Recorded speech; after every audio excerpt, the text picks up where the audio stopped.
گفتم هر آنچه که بادا باد، گر اعتراض و اگر فریاد، تنها صداست که میماند، من ماندگار نخواهم شد.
خواهی نباشم و خواهم بود، دور از دیار نخواهم شد. تا گوت هست میان دارم، اهل کنار نخواهم شد. یک دشت شعر و سخن دارم، حال از هوای وطن دارم. یک دشت شعر و سخن دارم، حال از هوای وطن دارم. چابک غزال غزل هستم، آسان شکار نخواهم شد. من آن زنم که به نامردی سوی حصار نخواهم شد.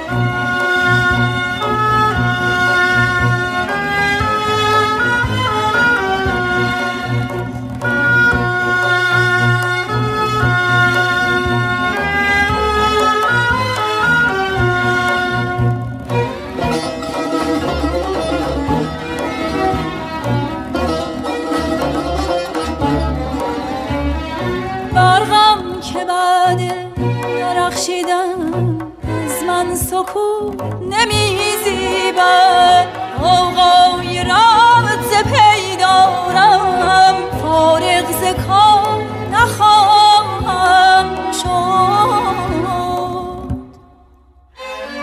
من زنده‌ام به سخن گفتن، جوش و خروش و برآشفتن.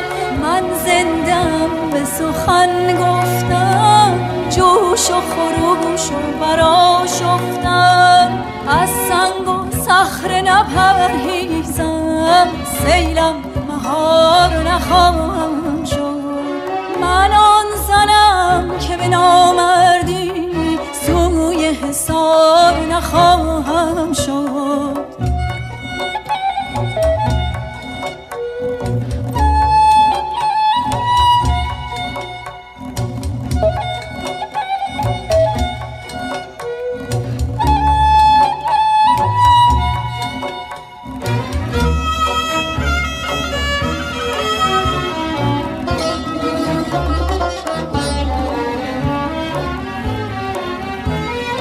گفتم از آن چه که بادا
غزل هستم آسان شکار نخواهم شد. من آن زنم که به نامردی سوی حصار نخواهم شد، سوی حصار نخواهم شد.